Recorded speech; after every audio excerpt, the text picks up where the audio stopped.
Matod pa sa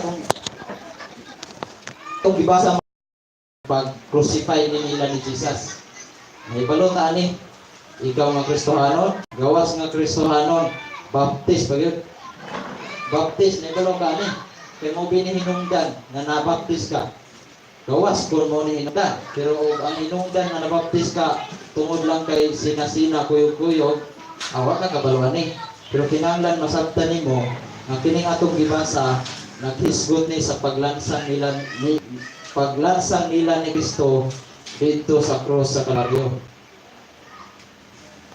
Pag-ingon sa Bible, he bowed his head and gave up the ghost. Patay yun.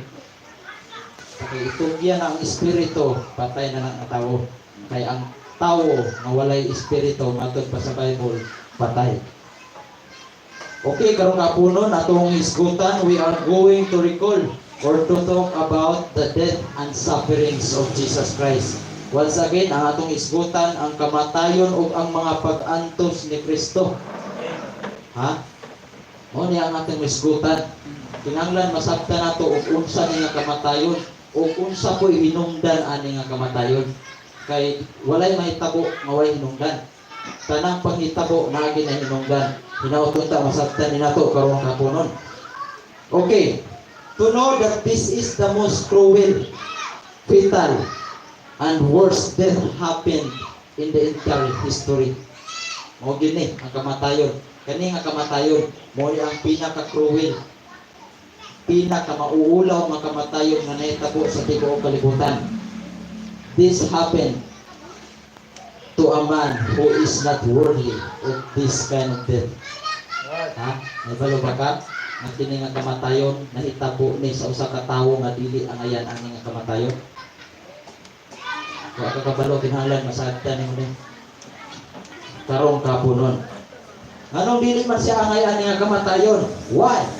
Because the Bible says he is sinless. Kailan mo Jesus? Kung nag-ila nimo si Jesus, nahibawan nimo nga sinless siya. Bukod pa sa butan ng sinless, walay sala. Sa Binisaya pa na, walay sala and no found fault in him. Walay nakaplagan na sayop biya kaniya according to the Bible. But he suffered much. Ha? He suffered much. They smote him by their hands. Kilaparo si Kristo. Pinaagi silang mga kamot. Maghisgong gali kag their hands. Dili ra isa. Amen? Aminaw mo? Maghisgog gali kag there, maghisgog gali kag hands, meaning to say plural, daghan. Dili kay usa lang ang milaparo ni Kristo. Plural nga pagkasulti, buot pasabot daghan ang milaparo niya. Yaga-yagaan pa siya. And he was denied by one of his disciples. Bakit bigyan na? Adlaw-adlaw mong nagkuyog, adlaw-adlaw nimong gituluan, adlaw-adlaw na nakakita sa imong gipangbuhat nga milagro, pero pag abot sa takna mabudhian ka, ilimod ra gyapon ka. Pait bigay na pamaladungon. Pero giantos to niya ang tanan. Giantos to niya ang tanan nga mga kasakit, mga kaigsunan to prove how he love us. Nasabtan ba ninyo ang gugma sa Ginoo? Nahigugma ang Diyos nato. Kung tungod niya to, iya tong giantos. Pwede ta makabalo nga makasasala ta. Pwede ta kabalo nga mahigugma ang Ginoo. Mahigugma ang Ginoo nato, enough na na. Makasasala ta, enough na na. Pero nganong namatay man siya? Nganong nahitabo man nga kamatayon mga kaigsunan? Matod pa sa Bible, ug humani ini si Jesus nga naibalo nga ang tanang mga butang natapos na.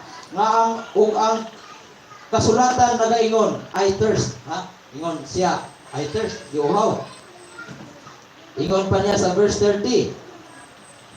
When Jesus therefore had received the vinegar, he said, it is finished. Natapos na. And he bowed his head and gave up the ghost. Namatay. Pero kung sa'yo naman namatay na si Jesus, pwede na biya nato masayran na makasasala ta. Enough na na. Pwede na nato masayran o gigumata sa Ginoo. Nindot kayo nga gigumata sa Ginoo. Pero nganong magpakamatay ko man siya? Nganong naaman ang iyang kamatayon o pag-antos mga kaigsunan? Usa lamang kabutang atong isgutan karon. Karon kapunon aron dili kay tamalangan. Usa lamang kabutang atong isan. Pila kada kong hinungdan nganong nag-antos si Kristo o nganong namatay. The death and sufferings of Jesus Christ o sa lamang kabutang atong isgutan o mao kini nga butang mga kaigsuonan, it shows the reality of hell.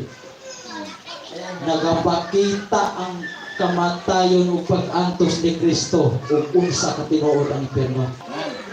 Digala igsuon tinuod yun ang impierno o nahibalo si Jesus o unsa na ka tinuod. Nahibalo si Jesus o unsa ka worst kung sa kapagar ang impierno mga kaigsuonan. Unang siya mismo mga kaigsuonan ang nagsulti, if thy eye offend thee, pluck it out.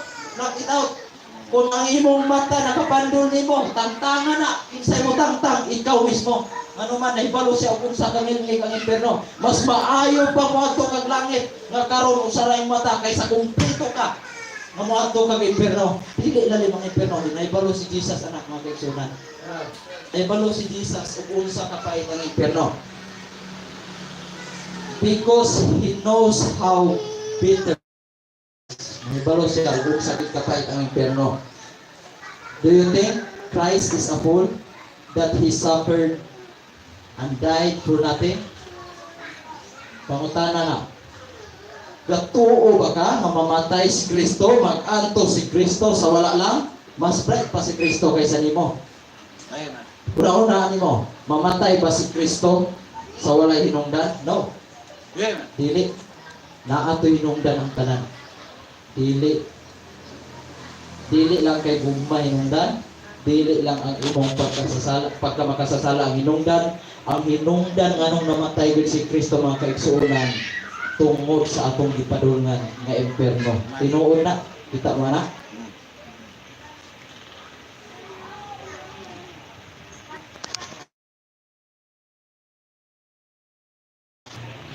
Unang moni pawali sa Ginoo. He died for the sin of the whole world. Para to sa tanan mga kaigsuonan. Kay mga kaigsuonan, usbon ako, the death and suffering, it shows the reality of hell. Pero what is hell? Unsa man ang impierno according to hell is called the ang first death mga kaigsuonan, physical death, di na mo impierno. Mo nay gidulngan atong tanan, way makabalibad bisan usa. Ang kamatayon nga physical ingon ang Bible, and as it is appointed unto men once to die, mo nay first death. But after this, the judgment mga kaigsuonan. Matod pa sa Bible, a place of everlasting punishment. Mo nay hinungdan mga kaigsuonan. Kedua, a place of outer darkness. Why? Sa outer darkness. Kangitan sa luwas. Kangit-ngitan.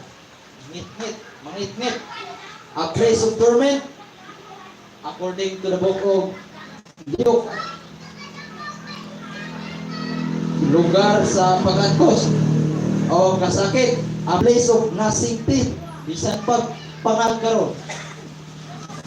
Kung wa ka kasabot sa kamatayon ito nga para na ito nimo, lahi ang imong gisaligan, moadto ka dito, kumplito na gipon. Magkagot pa hangtod sa kanturan mga kaigsuonan. Everlasting punishment ang hell. A place of unquenchable fire. Ha? Walay pagkapalong nga kalayo. The Bible says, where their worm dieth not, and the fire is not quenched. Dili kay papalong ang kalayo mga kaigsuonan. There is also memory in hell. Naa kay memory sa opposite ang hell ug ang heaven. Ang heaven ng Bible, tanang butang, nawagtang na, munang puno na sa kalipay.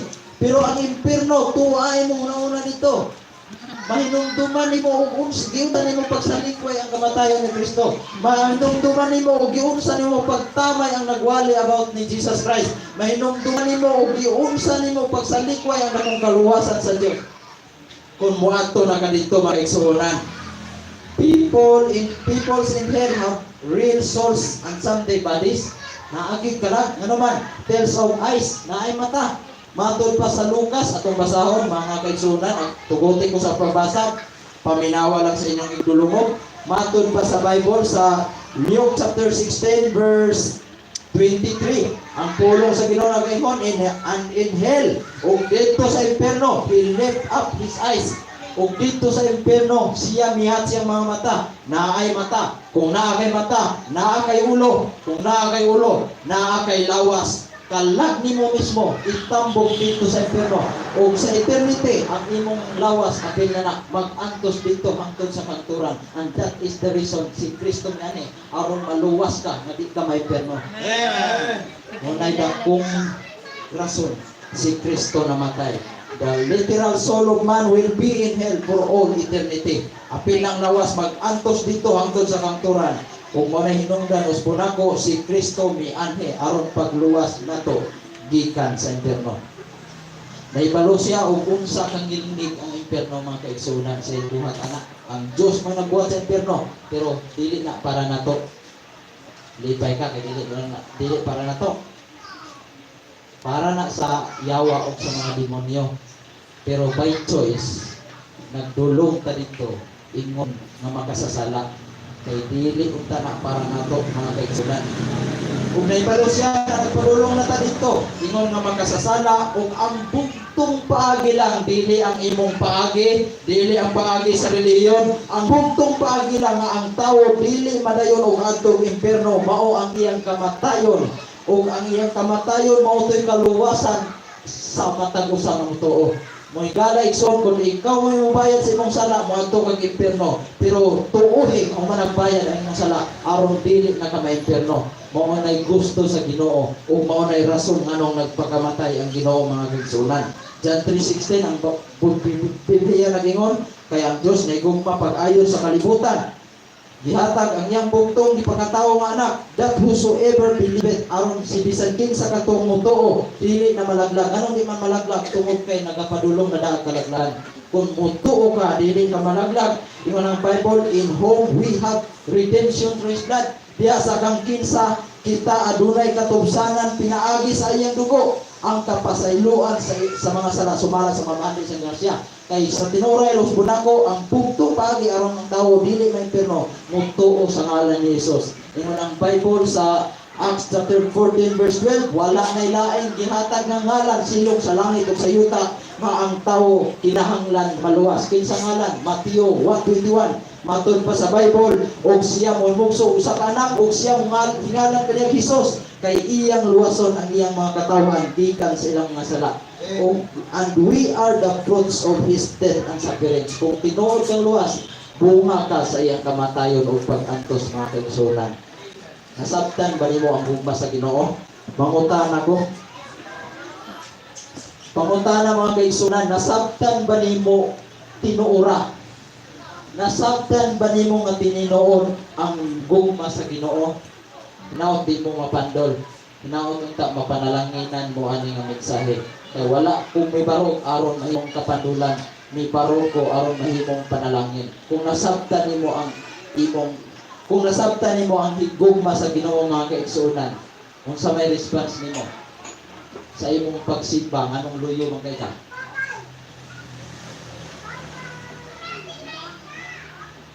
Kung nasabtan nimo ang gugma sa Ginoo, mga kaigsunan, sa imong pagsimba, nganong layo man kaayo ka?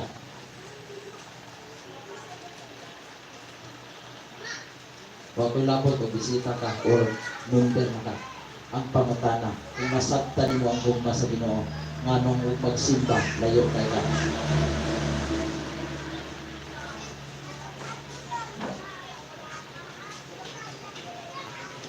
Namo? Amen? At that time na mituo ka, you are automatically heaven bound. Paminawa? Sa diyang mituo ka, o may salig ka ni Kristo na imong maluluwas, you are automatically heaven bound. And that's why dili na ka kinahanglan maning kamot, dili na ka kinahanglan mo tuo sa hitudlo sa uban na maning kamot ka sa imong kaluwasan. Kay sa diyang mituo ka, o may salig ni Kristo na imong maluluwas, automatic langit nakapunta. Okay. Automatic, langit nakapunta sa dali tuo ka ni Kristo na imo maluluwas tungod kay pagtuo pa lang nimo pagdawat ni Kristo, automatic nagkamatong langit. Now, karon. Karon ha? I-describe nato ang kamatayon ni Kristo. I-describe nato og unsa kang inig ang impierno. Now, after our salvation, human sa atong kaluwasan mga kaigsuonan, and being member of His church. Sa imong pagkamimbro sa iyang iglesia, sa iyang church, what God wants us to do. Unsa may kinahanglan, unsa may gusto sa Dios nga atong buhaton. Ang pag-atong langit, dili na kinahanglan nimo buhaton kay buhat na sa Ginoo. Pero pag human sa imong kaluwasan na ay gusto sa Ginoong buhaton nimo. O paminawag maayo. Kay sa tinuray lang mga kaisunan, kung na-experience na po ni, kung tinuod kang luwas, na-experience po ni mo. Kung tinuod lang po kang luwas, kay sa tinuray lang, dako kay kalainan ang kinabuhi sa luwas o sa dili luwas. O karon nga giluwas ka sa Ginoo, what God wants us to do? Una, He wants us to love Him above all. Amen. Gusto sa Ginoong higugmaon nimo siya labaw sa tanan. Ang unang sugo sa Israel, sa dihang na gipalingkawas na sila sa Ginoo gikan sa pagaulipon sa Egypto, ang unang Bible, love the Lord thy God with all thine heart, with all thine soul, and with all thy might. Higugmaa ang Ginoo. Pangutana, di mo bang higugma ang Ginoo? Labaw sa tanan. Or ang imong kaugalingon ra imong higugma.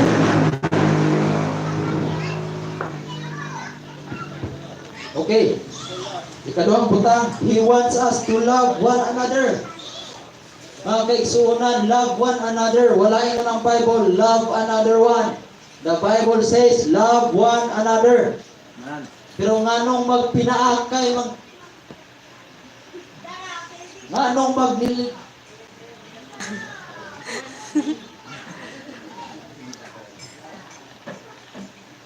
nganong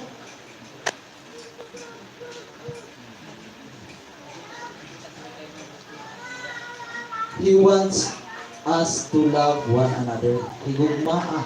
Kaya kung imong higugmaon ang matag usa dili na nimo libakon, imo lang iampo.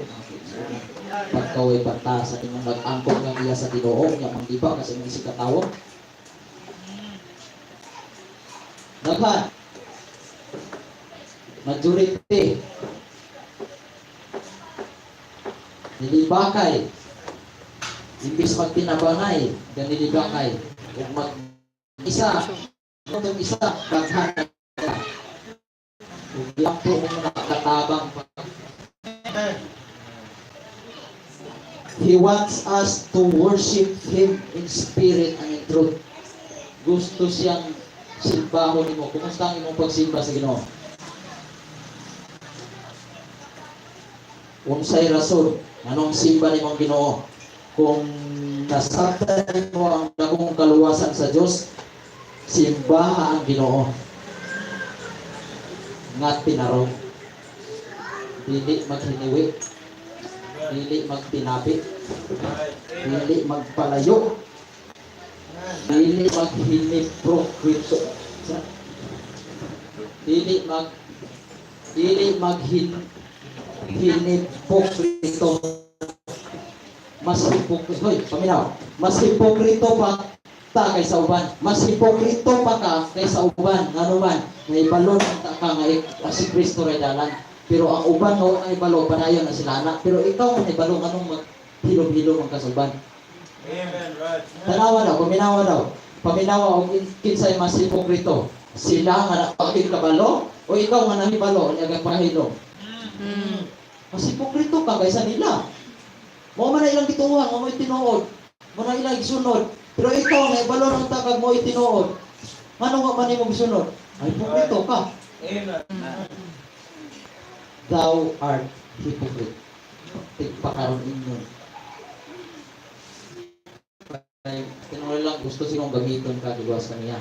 Kung hindi ka mo gamit na ipamahawa ng gansbana. Nagbalang din. Kaya nga naman, mahimo kang kapandulan, kinsay mangin, Angin ang church. Muna baptist. Angin ang church. Angin ang nagtudlo mo sa kamatuoran.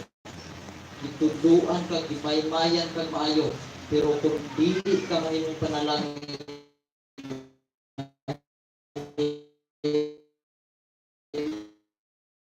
kang kapadulan, may tayo mahawa ng maangin ang tinuod ng iglesia sa Ginoo nimo. Maangin ang tinuod ng iglesia sa Ginoo sa imong kinabuhi aron bisan ka pagluwas. Luwain ay tapuwi untuk karon ang buhat sa lakon. Nabang mo? Okay, He wants us to trust Him. Salig sa Ginoo. Yung ang Bible, trust in the Lord with all thine heart. Tibuok nimong kasing-kasing. And lean not unto thine own understanding. Tananta, naatay own understanding. Pero dili gusto ang Ginoo, di na ka magsalig. Gusto siya nga dihatan niya magsalig. Ingon nga iya luwas. He wants us to pray always. Ingon ang Bible, pray without ceasing. Kung imo nang pinisayon, pag-ampo o hunong. Pray.